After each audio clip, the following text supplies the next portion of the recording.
Okay, today we're going to take a quick look at the shotgun I use, the Fostech Origin 12. Once you get this to level 15, it gets an increased movement speed of 8%, which makes a huge difference. You're very slow with it before that, but once you get that, it's pretty good. It's got a very high rate of fire, and it reloads using a clip. I've kitted it out with all the good gear, which helps a lot. Alright, let's play some free-for-all. Okay, Venice, it's good on this map. It's not good on some maps where you're playing with long lines of sight, not great, but when you're using it on Venice, it's good because it's a lot of close quarter combat. So you can see when you reload it, you're just reloading a clip, you're not reloading individual shells, so it's quicker, but you do burn through the 27 bullets that you carry really fast. Don't matter though, because it's free-for-all and you die all the time in free-for-all, so as long as I'm getting more kills and deaths, we're doing well. You're probably noticing I'm jumping a lot as well. It's good for evading fire basically. So when you're going around corners or reloading, something like that. I'm moving around really quickly, partly because I've upgraded the gun and I'm also wearing the sneakers that increase your movement speed. I don't have the life support vest yet. That gives you even quicker movement speed, so I'll be even better when I get hold of that. But I'm moving fast enough. It's not bad for the shotgun. So you can see just fucking unloading your entire clip really, really quickly there.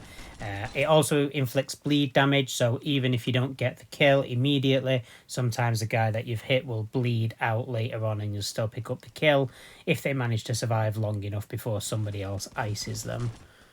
So yeah, I'm just moving around really quick. I'm trying to avoid being in that long passage down the middle, which is great for snipers. You do get sniped occasionally, but it doesn't matter too much. Nice, another good kill there. Right, so now I'm going to unleash the monkey.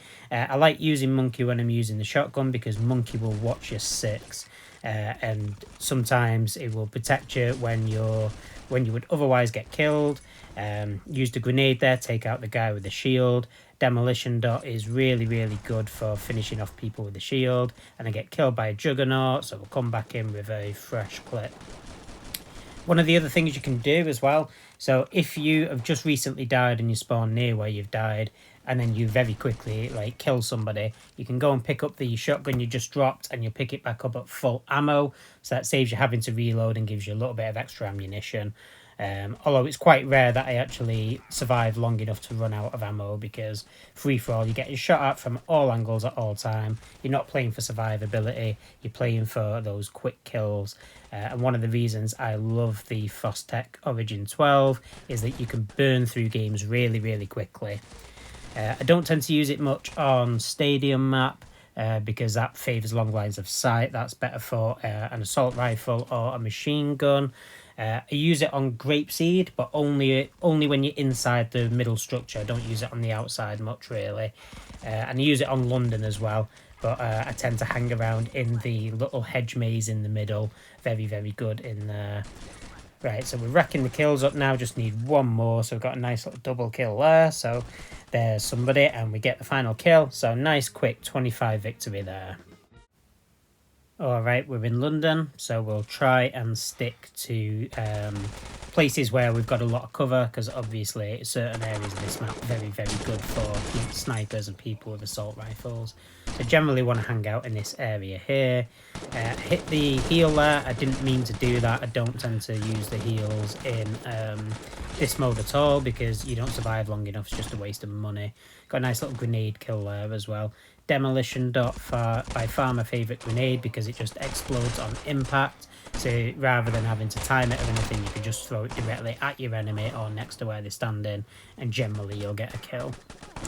So yeah, we don't want to venture too far outside of this little area because we're just open to snipers. Another good thing about jumping up is that you get an idea, a glimpse of where your opponents might be, so then you know where to head to. So a couple of snipers out there, managed to get a nice little kill. Near death here, so we'll just try and do a bit more damage, so get another kill there. I'm expecting to get taken out very soon, so I can come back in with full health and full ammo. Yep, there we go. Right, so we'll just fight our way over to the middle, take this guy out on the way. Right, let's get ourselves into the middle. We've already loaded up the monkey, had a little bit of a glitch there. Now we've got incoming from that car's chasing us. Sometimes you do manage to kill the car before it kills you, but not very often. Shotgun as well is really good for taking out drones and stuff. If you see your opponent deploy a drone and it's near you, it's a good idea to try and do as much damage to it as you can, even though it'll kill you, because it's a race to 25 kills. So if you are on, say, 19 kills and you've got the person who's next behind you is on 13, if they deploy a drone and you run away from it and that drone gets like 5 or 6 kills before it expires, then that person will have caught you up very, very quickly. So even though it's a suicide mission, I tend to try and take out the drones. Same if you see monkey running near you, take that out. Just a couple of quick blasts with a shotgun, you'll take out most of its life pretty quickly. If you're not near it though, just kind of let it do its thing and just keep racking up the kills. Don't go chasing the monkey, wait for the monkey to come to you. So you can see him just running backwards and forwards, reloading at ample opportunities and just racking the kills up there. Doesn't do loads of damage at a distance, although, like, you know, I have got the laser and all that other thing that does increase its distance. Right, so we've got monkey up now, so monkey's good. Monkey will watch our back and help rack up the kills. So if I hang around in here, you can watch on the mini map as well. You can see monkey just running around and tearing people apart, helping us to rack up the kills really quickly. That's why I don't tend to save up for the drone, even though the drone can like rack up like 5 or 6 kills quickly. It takes a lot more energy to activate. I can get 2, maybe even 3 monkey activations per game, and monkey's gonna sometimes will rack up 3, 4, 5 kills. Sometimes he won't, but even when he's not, he's absorbing ammo and damage, which allows me to carry on running around and taking people out. So there we go, another really quick victory. That was good. So just a short example video on why I like using this shotgun in the free-for-all mode. Thank you for watching. See you soon.